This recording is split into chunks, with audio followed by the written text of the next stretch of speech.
Some have argued that if you excel at the delivery of your skill, you will get another opportunity to showcase to the world that which you can do. My name is Jesse Agyepong, and I'm excited to have been called upon again to host this wonderful program. You're welcome to Springboard, your virtual university, the foremost developmental program where the greatest minds in the world converge to discuss issues that are important for our tomorrow. This program is proudly brought to you by the Springboard Roadshow Foundation and is sponsored by the Enterprise Group and is supported by the Ghana Growth Initiative, which is a program of MasterCard Foundation in partnership with the Springboard Roadshow Foundation. 2 weeks ago, if you joined the program, we started a very unique journey. We started with how to discover talent.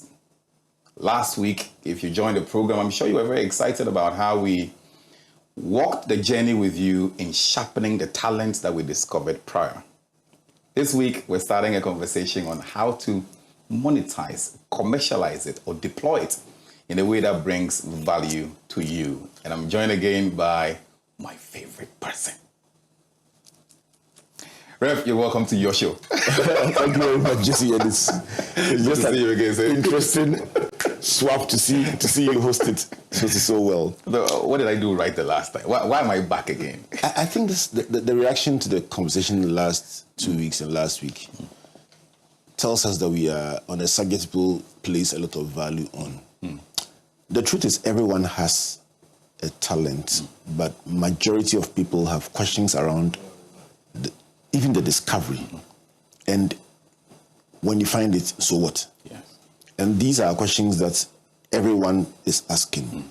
Can a person be multi-talented? Is that an advantage? What are the disadvantages? Why do some people do so much with this and some do so little? So I don't think we will end this today. I think that even when we crack the basics of how to begin to profitably use your talent, I think that you must commit that we will bring in some of the people we've mentioned and others who are doing well. Yes. So we get practical insights. One of the things that I've become very big on these days is not to teach something alone, but to get practitioners to unpack. Because one angle the person will bring will make you say, of course, why didn't I think about it before? So thanks for making yourself available, and I think we're just enjoying this together. Too much. I really want to be here. And if you want me to continue hosting the program, please put a comment in there. No. You say your votes. You American I was supposed to say vote for Jesse Dow 111222. Yeah. So there's a word I've never used to describe myself before. That's the consummate marketing professional. And when I started my marketing journey, we were told about the 4 P's of marketing. The products, the place, the promotion, and the price. And as when you move into service marketing, Bob Henson, the legendary Bob Henson, would add 3 more to it, and it keeps pushing. But in my research for this program, I decided to pay attention to many of the individuals who've provided some solutions and shared experiences, and I've been able to synthesize at least about 15 things that I want us to touch on, and I'm hoping that you're ready for it. Let's do it. So let's see. So to get us started, in my reading, I have teased out about 15 things that I think will be important for the conversation. Number 1, problem. 2, person. 3, product. 4, packaging. 5, process. 6, pilot. 7, promise. 8, positioning. 9, pricing. 10, place. 11, profit. 12, the profile. 13, the policy. 14, promotion. And 15, partnership. And 16, prayer. And 16, prayer. and I'm very sure that Bob Henson will be looking at me and saying, Jesse, we'll move from 7 to 15 or 16 right now. But it's a journey. It's a journey. Yes. So let me start you off from the very top, defining a problem. So let's take 2 persons on this journey. Let's take a DJ who plays music And let's take somebody who loves children and loves teaching them. Randomly, I'm just thinking talents. I'm thinking somebody who plays music well and somebody who, an entertainer and an educator. Somebody who loves, a woman who loves, a young person who loves children. So the problem you want to solve, let's say this DJ called Sid. DJ Sid wants to entertain people. Entertainment.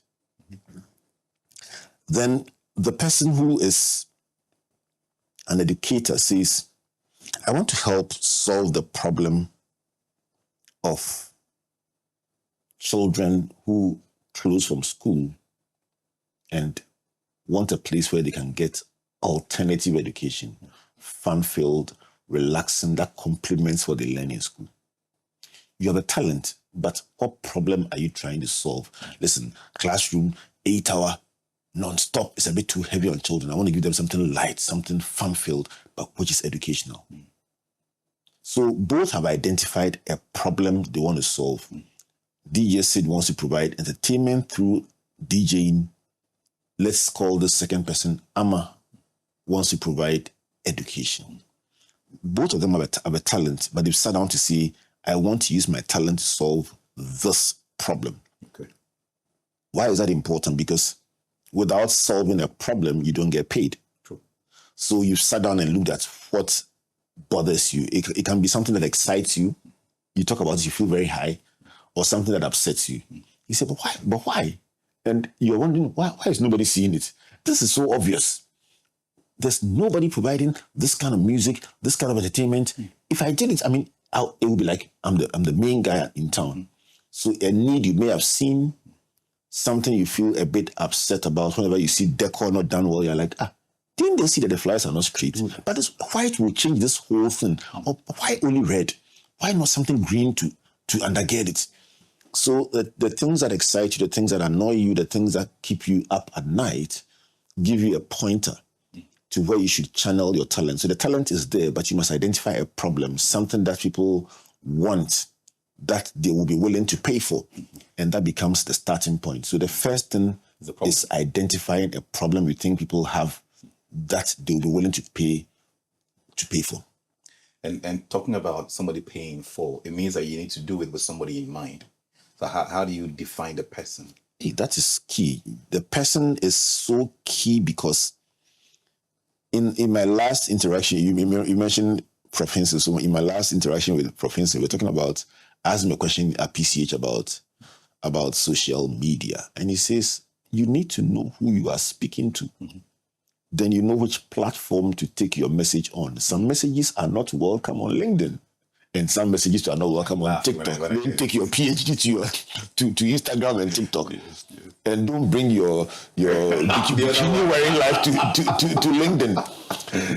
But that was a simple way of saying that the DJ must understand who they want to serve. They are specialists in funerals. That means that they have a different genre of music, cluster of music that they buy and patronize, because funeral music will not be the same as the high school next level kind of music. Sure. So even for the person who wants to be a DJ, I have a friend, Johnny Matix. He literally can hold, during COVID, he began to do online DJing. He's based in the UK. He's a teacher and a DJ. And he can literally hold everyone spellbound, digital, online. I was so impressed that he was able to transition from playing in live locations to online. So determine the person you are solving the problem for. This person who is offering, let's say, an after-school service must understand that you probably are targeting those who can afford it, those who are busy executives working in a bank who will not close early, they'll close like 6, 7. And so both parents are top pros. And so when they close, somebody must pick their child and bring them. So you're looking at, okay, this kind of people, one, they can afford it, two, they will appreciate it. And that is very key. So we've built first the problem you're trying to solve, and then who you are trying to solve it for. So if DJ Sid goes for young people seeking entertainment, or somebody says, I want to provide Christian entertainment, that is the problem we are trying to solve. The person who's providing education says, I want to target high level, middle to upper level income earning people who are busy, they don't close early. That's a problem, and that's the person. So we have the problem, we have the person, but we need to provide the solution. We need to solution something out of the problem. So talk to me about products. So let's travel with the same Sid and Amma, and let's say Sydney decides that, listen, I either play live at an event that I organize, or a location that I go to and say this is an existing event and I provide a service, or I actually put myself out there. Anyone who needs to call me calls me to your event, I come and play at your event, or I provide an online service, or I provide recorded sessions you can pay for and play, which I customize for your event, so I don't even need to be there. You slot it in and I'll do all the things I need. Just think, what are you creating to solve the problem that you understand for the person that you have identified? So if this was the case of Sydney, for Amma could decide, listen, I'm providing a service that these children are brought and I keep them at my place and give them a wonderful treat while their parents are working till evening. So the problem could be parents don't have enough time to do all the things that they need to do. And clearly you've seen that there's a problem in there, and you understand that the kind of parent who needs it is maybe the young working mother or the young working father. And then you create a solution around it to say, let me create a hub that you can bring your kids to. That's interesting. Now, I think another bit that might be important is this whole concept of packaging. And I feel that within the social media space, we've over-pushed the concept of packaging. What is packaging? Is it the way I look, the way I represent myself? Packaging is big. It is big, and it is one of the most underrated concepts, because it is what allows one person to buy 3 yards of cloth and sew a shirt, and people pay 200 Ghana cedis for the shirt. Another person buys 3 yards of cloth and makes a shirt, and people pay 2,000 Ghana cedis for the shirt. The packaging it communicates a value proposition. The packaging tells who you are trying to address. So have you thought about the fact that the same volume of water packaged in a bottle is sold far more than packaged in a sachet? True. So the packaging for the DJ service, the way it is presented, could give you a sense of value that would make you say, this is the kind that speaks to me. Now, in the communication of the after-school program, the packaging could be when the child comes, there's somebody that welcomes them, there's somewhere that they sit. It's all, in service marketing, you talk about tangibilizing the intangible. So if it's a service you are providing, the packaging helps you feel that. So I say that when you are consulting, by the time the person finishes their preliminary conversation, you know what they want. Yes. And you know what they need. Yes. But the doctor will let you still do write something, do have a conversation. They are packaging the thing to communicate a certain sense of value to you, so that when the bill follows, you feel that you have been well served. So packaging is very key. It must communicate a sense of value. And when you get that wrong, don't be surprised or disappointed that people place a lower value on the product that you're offering. I think for me, one of the most exciting packages that I've ever seen, and I've forgotten the product's name, but since I started following the Ghana Growth Program, I think I have chewed more cashew in my life. Yeah. In the past. Aquaba Fine Foods. We promoted it on one of our shows, Aquaba Fine Foods. Yeah, the cashew. Yeah. Amazing. And for me, the uniqueness of their packages and the easy carry and go is a reflection of exactly what you're saying. Yes. And that same quantity can be sold by somebody, and people will be willing to pay half the price. So the packaging is very key. Yes. In your explanation, you also said that when people bring their kits, you seem to have suggested there's a process that your experience might take them through beyond the package. Talk to me about the essence of process planning. So the process becomes like your value chain.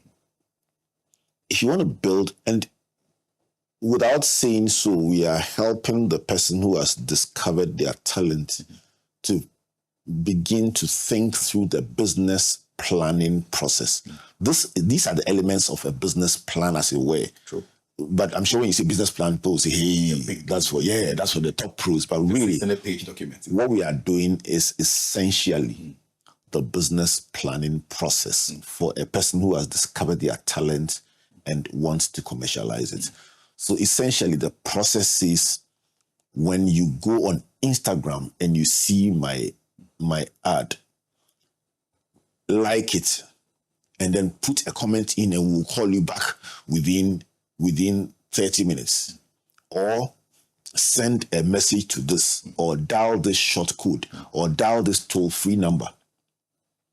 What is the process of somebody engaging the service?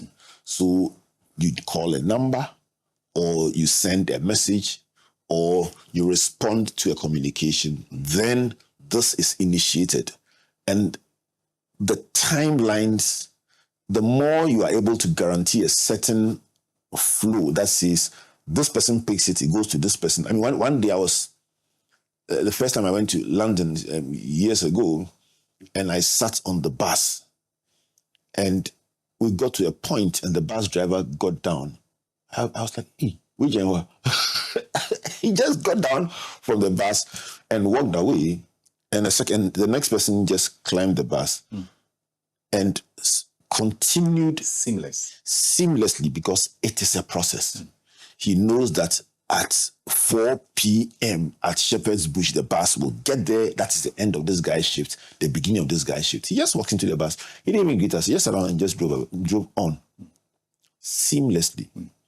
When you develop a process, it becomes predictable to the customer, so they can plan with it. You also can guarantee that if I go with this, I can deliver this number of outcomes a day. So the process is very important, and it comes with practice. It comes with understanding your business. So tell yourself, step one is this. You bring your cloth, or you choose out of the options that I have of cloth. Step 2, we measure you. Step 3, we cut something. Exactly. Then you come and fit the cloth. Then after 3 days, the final product is ready. It is put in this way. It is delivered to you at your door, or you come and pick it up. That is a process. And it's always very important in building a business, or turning your talent to a business. Fair. Before we jump into a very big one, I'm sure there are a few people who've just joined us now. I just want to remind them of where we've come from so far. We are on a path of deploying the talent, and we started a conversation, if you've just joined us, with the need to identify the problem. Number 2, be clear who you want to do it for. Number 3, you develop a product that satisfies the problem that you've identified. Number 4, you invest in packaging. Number 5, you must be clear about the process, which is part of your value proposition. And I've gone back because we're getting into a very big one. So before you move forward, when I worked in Guinness, one of the people that I really adored was Judith, and Judith was in charge of innovation. And Judith can work on the product for 6 months, and the whole business, only 3 people will know about it. And she was always the starting point for pilots. So she would incubate a new product, would test the product, and if it's ready for the market, it's accepted, it goes to the market straight. How important is piloting? It's one of the things that can save you years of heartache, because especially for an entrepreneur, when you get an idea, you feel very high. And you're like, listen, let's go into it. I mean, my first time I attempted to do an export, I still think about it with a lot of pain, because I shipped off the goods without an LC. Oh. Because I didn't even know the process. I didn't even understand all the dynamics and the paperwork. Once they said people wanted the product in Bahamas, we just packed it and shipped it off. So a pilot is something you want to do big time, but you do a small proof of concept. This idea that I have, is it really 35 CDs for one? Or when the rubber hits the road, I'll realize that, oh, apparently I was using a lot of free things. When it's commercialized, now I have to pay for them. So the product is actually 54 CDs in terms of cost. It is the proof of concept or the pilot that helps you test the timelines you promised, the quality that you promised, the process that you envisaged, and the profitability. So you don't end up making mistakes at the deep end of the swimming pool. At least try the shallow end. And see whether if you are going down, it's up to your shoulder level. You can still hold your head above water. But when you go to the 18 feet, you will drown. I always say that there are those who say that drink deep or taste not at all. No. This one Charlie, is not like that. no. By the time you drink deep, it will choke you. It's like testing your idea. Yes, as a brand person, one of the things that I always sign off with is a brand is a promise fulfilled. And so let's talk about brand promises. How essential is a promise, and is there anything wrong with overpromising? So let's start with essentially. You are selling a product, but you see, there is what you guys call the product of the product. So you'd say you're providing an after-school club for children, but that's nice English. What do you guarantee the parents that they would have that your child will live here happy, informed, and connected? So you tell the parent that one, your child will be happy because they will meet like-minded children and have some fun time. Two, they'll be informed because in the midst of all that fun, they still are learning, but not using the rigorous chew and pour that they did in school. There's an activity-based learning system that teaches math through connections and role play and so on. You say, oh, wow, that'll be fun. And they will leave connected because they will find new friends. And by the time you pick your child up in the evening, the child is excited, has learned. And you also have had your peace of mind. Maybe let's add that one. I almost said hippic. Your child will be happy. Your child will be informed. Your parents will have a peace of mind and the child will be connected. So it's hippic. But it's not a very nice acronym, so you never believe it. But on a more serious note, I mean, it was a big deal for us. Yeah. When the promise is clear, it's measurable. So when the person comes to pick their child, they know what you said you will deliver. But the biggest benefit of a promise, and a promise kept, to use your words, is that it becomes very easy for now that parent to tell their friends that, Charlie, trust me, if you go to Ama, to Muda, your child will be fine, you too, you'll be fine. Then you spend less money on advertising because somebody else is doing the hard work for you because of a good experience. So the promise is an experience that you guarantee the person that they would have if they patronize your work.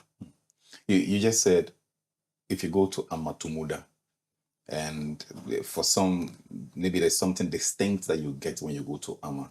So let's talk about why you should Tumuda and talk about the essence of being unique, having a very, what they will call a unique proposition. So talk to me about what makes Amatumuda very essential.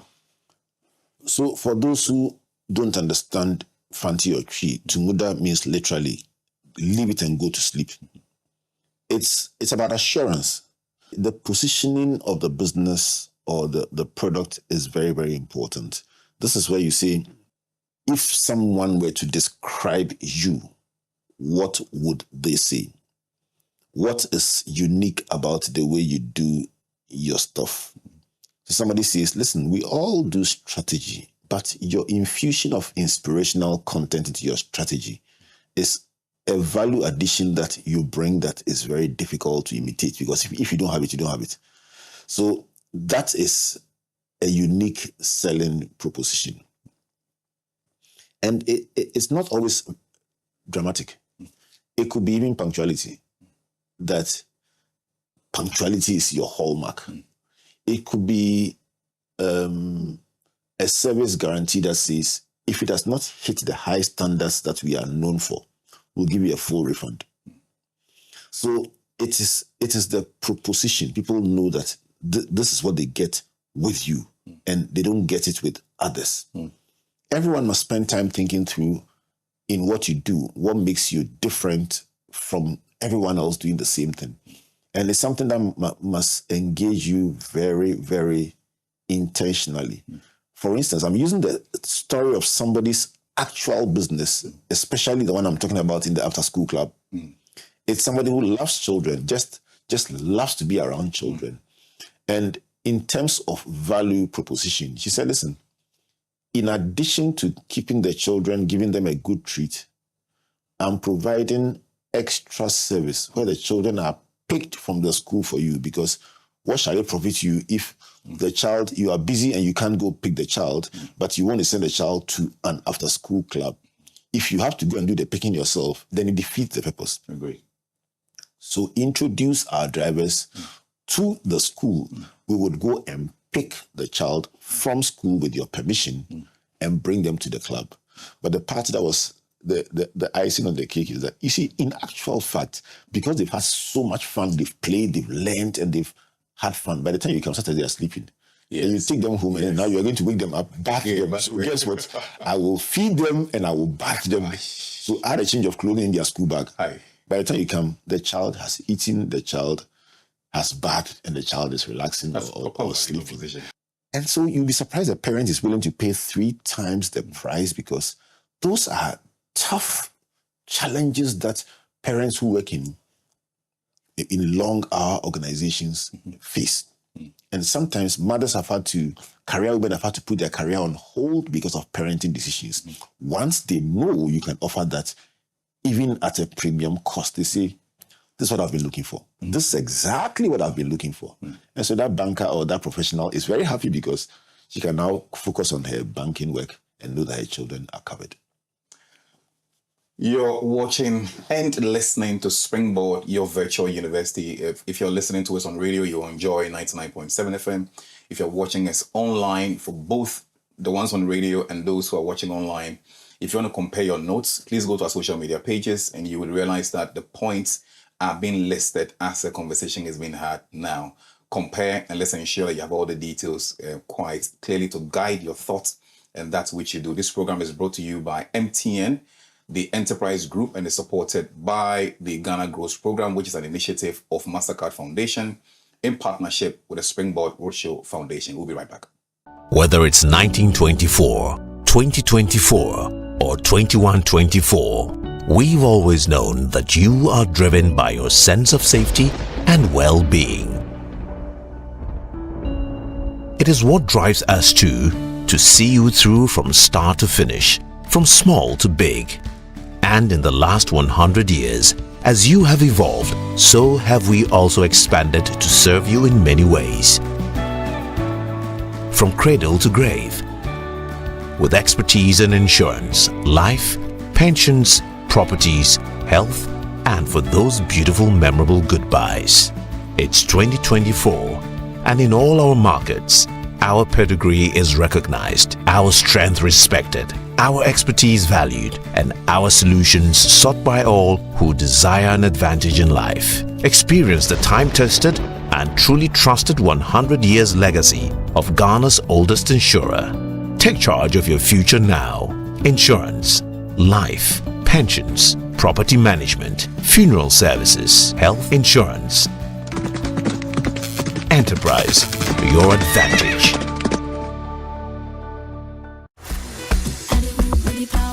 Learn something new every week and be inspired by innovations, impact, and success stories of individuals making strides in the agricultural, agribusiness, technical, and vocational skills sectors on Ghana Grows Ejuma with Arabo Kumsin and Yabitha. Join us this and every Thursday on Facebook at 7 p.m. at Ghana Grows, also at Comfort Okran A and at Albert N.E. Okran. On Fridays at 4 p.m. on Joy 99.7 FM and on Sundays at 5:45 p.m. on TV3. Ghana Grows is an initiative of MasterCard Foundation in partnership with the Springboard Roadshow Foundation. If you are a young person and you want to be a part of our various interventions, call or WhatsApp Ghana Grows call center on 0308 255 775. Follow us on all our social media handles.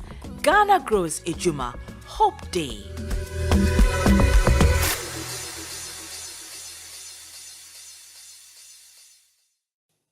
You're welcome back to Springboard, your virtual university. The program is brought to you by Springboard Roadshow Foundation and is proudly sponsored by MTN, the Enterprise Group, and is also brought to you by the Ghana Growth Initiative, which is an initiative of MasterCard Foundation in partnership with the Springboard Roadshow Foundation. We are also excited about our media partners, which includes the Multimedia Group and Graphic Communication. And before the break, we are touched on 8 of the 15-part plan for getting your product or your skill set out there. And we'll now run through the end to the final 15. But before all of that, our friends from Enterprise Group always have some surprise for you.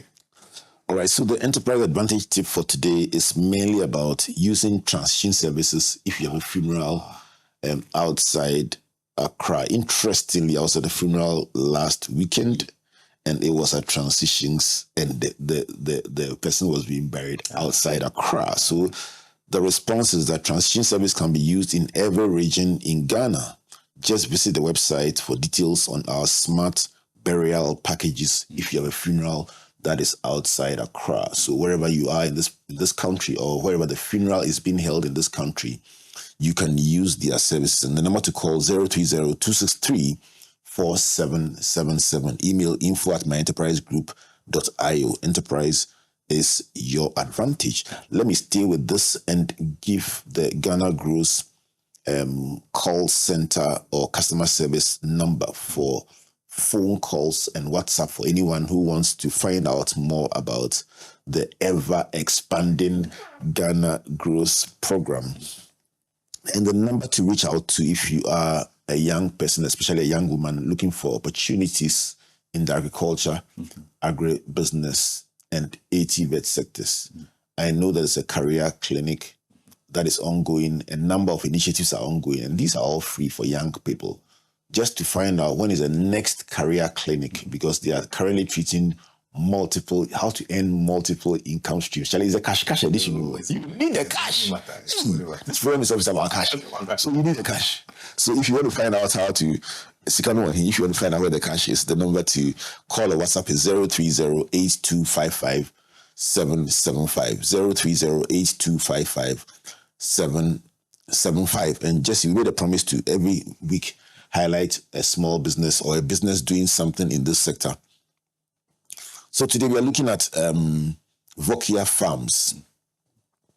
And Vokia Farms is into agro-processing, food packaging, and farming. And they mainly do crop farming in maize, livestock rearing, and agro-processing, and value addition to indigenous Ghanaian food crops. What we are trying to do is to throw light on these businesses so people can patronize them. Vokia Farms provides natural, homegrown ingredients without any preservatives. So those who are big on healthy components of your food, that's where to go. They also provide ready-to-use food products. That means ready to cook, reducing the stress for that parent who mentioned earlier on.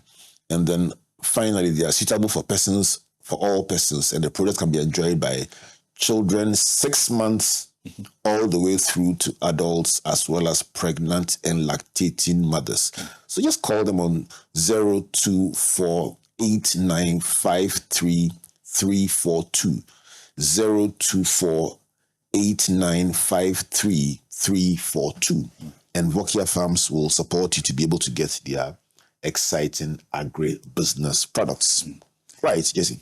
If I walk into Vokia Farms today, I'm sure they'll give me a price list. I've got to pay for the service. Yes. So talk to me about pricing. That's another very interesting thing. And for anyone who may just have joined us, we are trying to help unpack what you must know in trying to make money from your talent. Fair. As simple as that.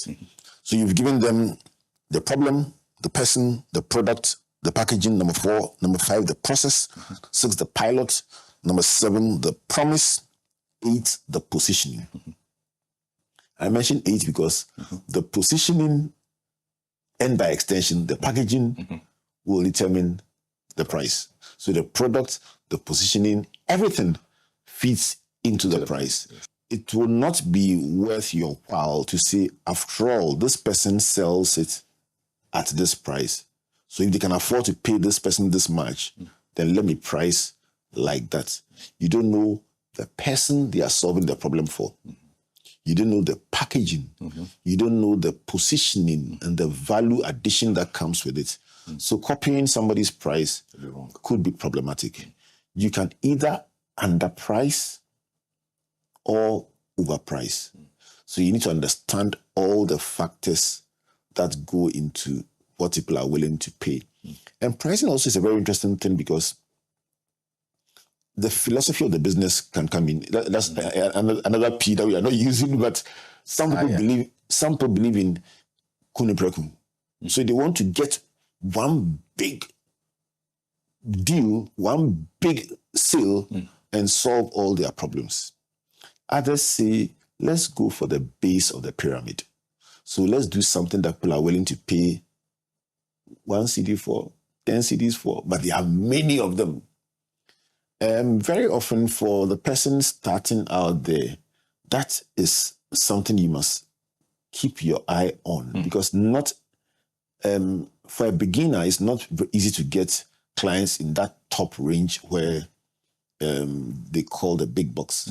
So you could focus on the base of the pyramid. For instance, if you are doing fascinators, let me switch from education and switch from DJing to handcrafted fascinators, headgear. These days, when you go to weddings, you can see different heights and styles. Charlie, when you are starting, I prefer are the yellow ones. Yeah, and I'm not saying something, and I'm just saying that something yellow. Yeah, something yellow. Yeah, the yellow. Charlie.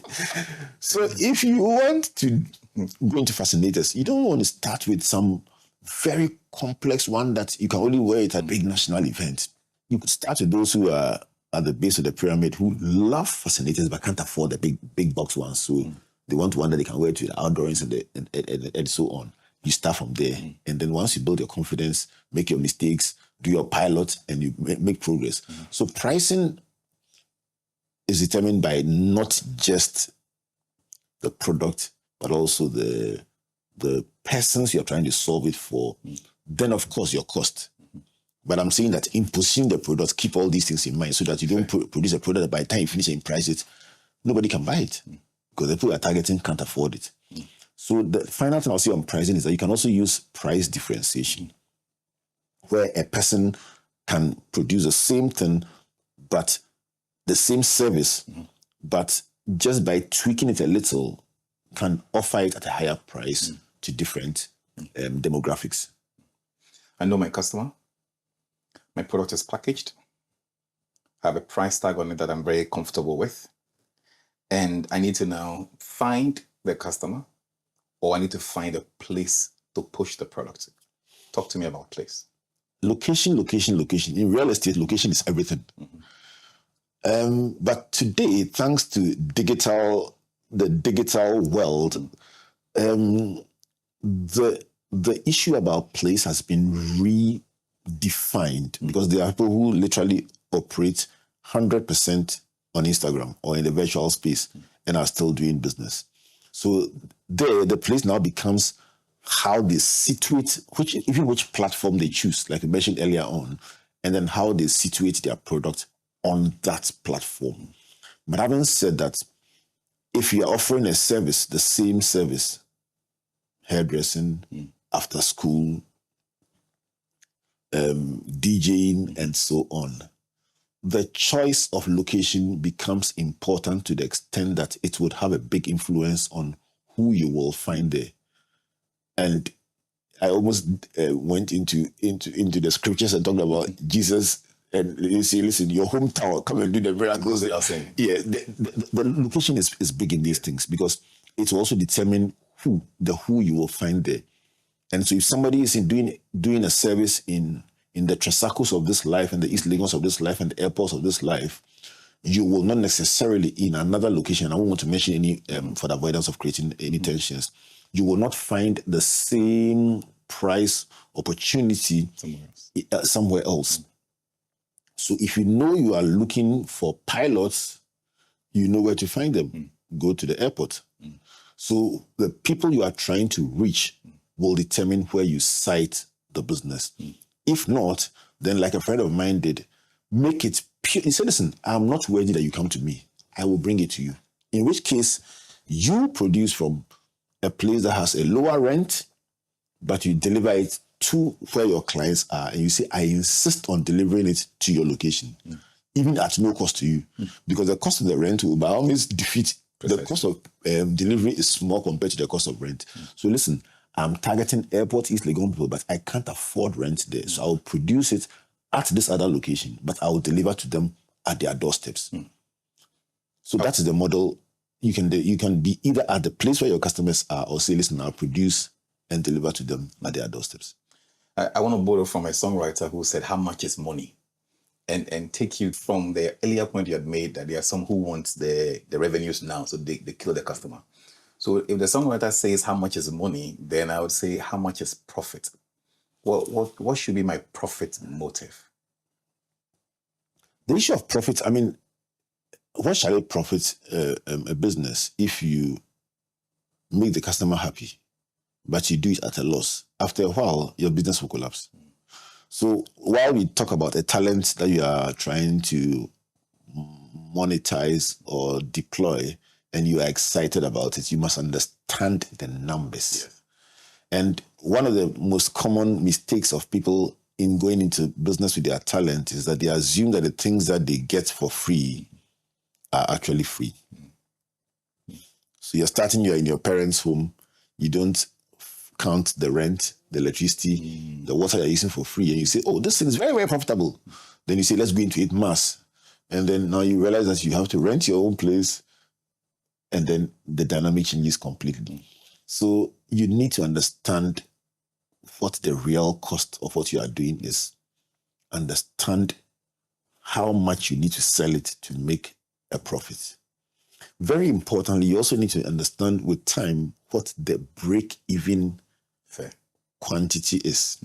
How much do you need to sell so that the margin covers your overheads? Sometimes those sound a bit complex for the person who is not being tutored in these matters, but simply put, as my good friend and your brother Charles Mensah will say, let's break it down for the ordinary person. Charles will say it, and even say it in vernacular. Actually, you've gone to buy that thing. You bought that 10 CDs, you are selling it at 12 CDs. But you have gone to rent a place where you are paying 20 CDs. If you don't sell 10, you're getting 2 CDs on each. If you don't sell 10, you have not even covered your rent. For you to say you're making profit. You're living large. Yes. So you would think that because you sold the thing at 12 CDs, you have 12 CDs. But the 10 CDs is how much you bought it. Now you have to pay for your rent and other things. So you need to understand how to make profit eventually from what you are doing, because if not, it's not sustainable. I want to go back to an earlier example you had given on Tumuda. Yeah, I think it was Tumuda. You like it. I think it's something that I can even borrow for a client. It says, Tumuda. Business where I will Tumuda. Tumuda, it's done. I want to go back to a previous point you had made in terms of Tumuda and talk about the profile of the business and the essence of business identity. How do we want people to know us? How important is good imagery out there to your business identity? Do you know there are people who can introduce your business for you? Just there are people who can. I mean, I've had instances where I've been called and somebody introduced you so well that you've been called to come and do what you do without pitching. Interesting. For the person to be able to introduce you, they had access to your profile. And the profile is not just the written document that you put on Instagram or Facebook or LinkedIn. Those are very important. People take it for granted, but if you've ever gone to a program and you have been introduced and somebody says, this is Jesse Agyepong, and they are mentioning where you worked 10 years ago, you're like, oh no, you haven't gone to update your profile. And they are mentioning, maybe not in your instance, but somebody who worked for a competitor. Yeah. And now you are working in another firm that is a competitor. And the stakes are so high, you don't even have to mention the name of the opposing brand in connection with this one. And you have not updated your profile, and they're going to take the old one, they're introducing with him. You're still down saying, I'll kill you. But you are responsible for letting the world know who you are. So the profile that you put on these platforms is important. What services you offer, you must know it yourself. It must be in your premises, it must be on your call cards, it must be on your digital spaces. So simply, if somebody wanted somebody who does classy dressing shirts, they say, this person. This service, oh no, this person does not provide these services. What you do, what you don't do, who you are, where you can be found, your number, your contacts. They are all very, very important. And so you must profile the business and put it out there so people can find you when they want to call somebody in the area that you operate in. So what is the business's identity? Fair. The mission, the philosophy, articulate it in words and let it be easy to recall. So people know, yeah, this is the best partner for this kind of opportunity. Talking about that whole package, one word comes to mind: policy. Do we all need a policy? I'll take policy from two angles. Let's start with the governmental policy. So I want to go into, let's say, education. I want to go into fashion. And then I find out that, there's a government policy that says if I operate outside the capital, I get a tax rebate because I'm providing job opportunities for the rural people. I have an option and I deliver to the doorstep. So my location doesn't matter. I have the option of doing this business here, or let's say in Medina, or doing it just 10 kilometers away in another place that's classified as rural or outside peri-urban or outside the capital. Just by going there, I save myself first on the rent and I also save myself on taxes. I must know that policy. If I don't know, I miss out on it. True. Knowing that may even help me to say, you know what, let me go into this thing. Knowing, for instance, that if there's a policy that says if I employ young people straight from university, it favors me on my taxes. I say, that's great.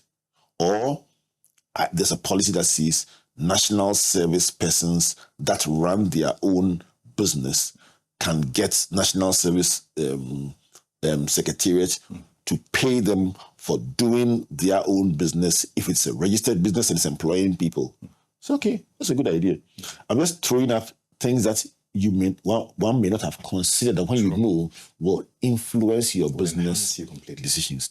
So the big one on policy is, what are the government policies out there that support the business you are going into? And then which ones are inimical to you that you should be aware of so you steer away from some positionings or decisions that will set you back. But having said that, you must also have an internal policy. Let's say a policy on safeguarding. Every young person that works here must enjoy dignity of labor. No young person must be maltreated, disrespected, mishandled, molested. And you must feel very strongly about policy and make it known, train people on it, and draw the line and say, no one can cross this. So those are useful. So you must be aware of the governmental policy, and as you grow as an entity, also draw internal policies. Talking about young people, and in Charles Mensah's words, young fun to form. How should they drive promotion into this world of your businesses? You know what you are doing. That's what you guys say. No one else does. It's your story. Yes, it's your story. Storytelling has become so big. I mean, years ago, my son was facilitating an online storytelling course during COVID, and I couldn't believe how much we were paying for storytelling. We said, it's like an answer story. We tell it every day, but storytelling is huge. And today, banking CEOs are signing up for storytelling classes. Lecturers are signing up.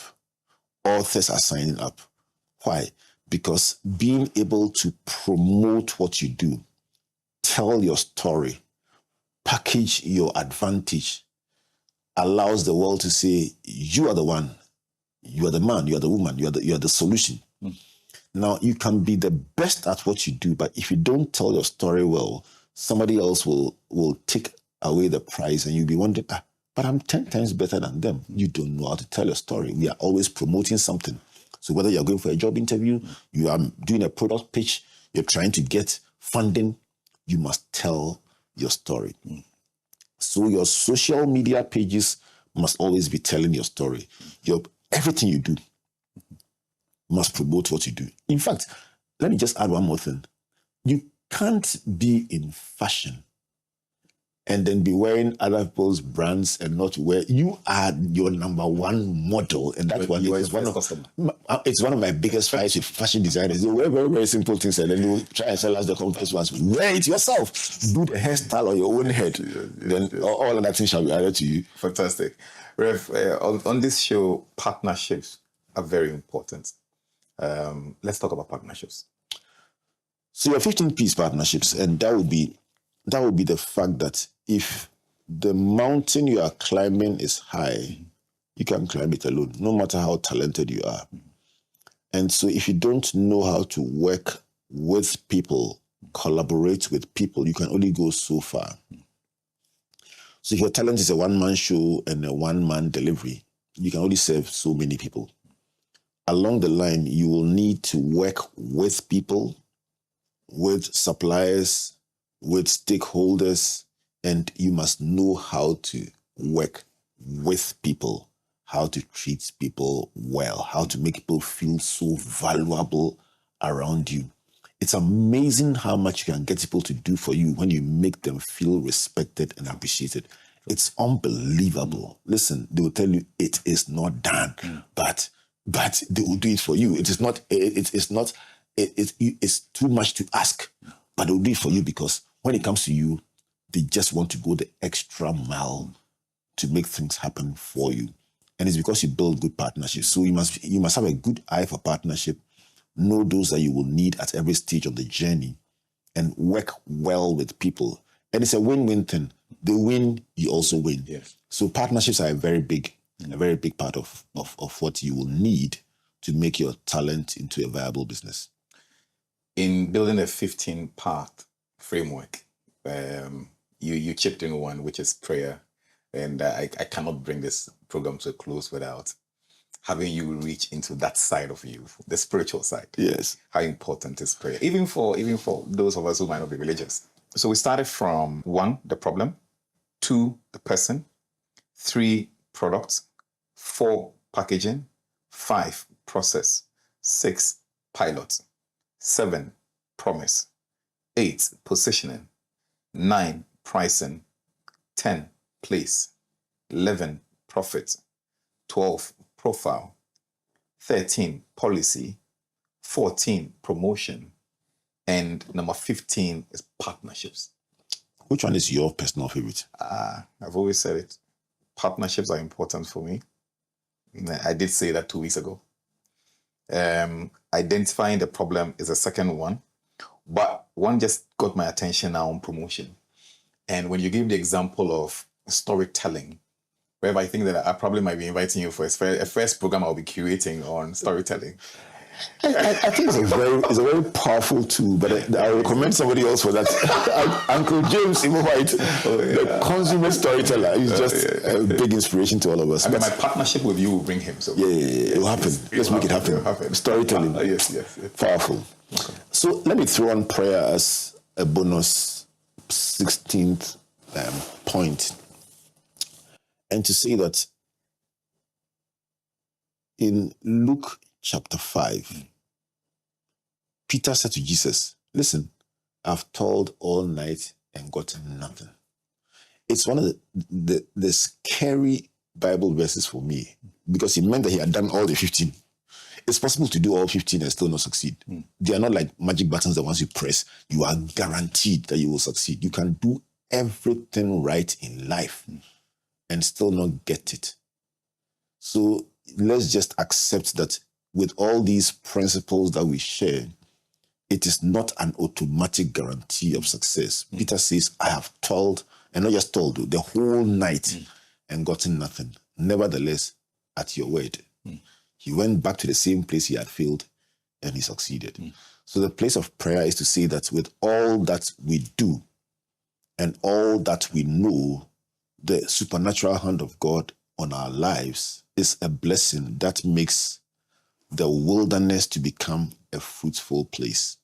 And that also makes sometimes the efforts that we make that are well-intentioned and that are in the right place that fail turn around in our favor. So the prayer for everyone listening and watching us today is that if you have a talent that you are trying to deploy to advantage to be able to support yourself and your family, and it's even a bit of a struggle, let me just say in prayer that may God lead you, may God guide you, may God help you, and may you be the next guest on the virtual university telling us how it has been turned around and you are now building a profitable business for God and for country. Thank you. Thank you very much, Rev. And if you're listening to us on radio, you are on Joy 99.7 FM. If you're on social media, thank you very much for following our social media handles. The 15+1 important principles are now on the social media pages. Please follow it. And I will just add one last thing to it. In some time ago, I spent some time at the UCC and I spoke about a 5-part step. That as you start your business at some point, you will do some things for some people for nothing. At some point, when you follow the journey, you will do some things for some people for very little. At some point in the journey, you'll be paid your due and your value. At some point, you probably might be overpaid for doing very little. And at some point, you will just be paid for bearing your name. So as you go through this 15+1, I am hopeful that you will decide where you are and you'll push it through. My name is Jesse Agyepong. If you're watching this program, it's brought to you by the Springboard Roadshow Foundation. It's sponsored by MTN and the Enterprise Group, and it's proudly supported by the Ghana Growth Program, which is an initiative of Mastercard Foundation in partnership with Springboard Roadshow Foundation. Thank you very much for watching and listening. I would be with you again next week. Turning point, yeah. He's a return around. For so long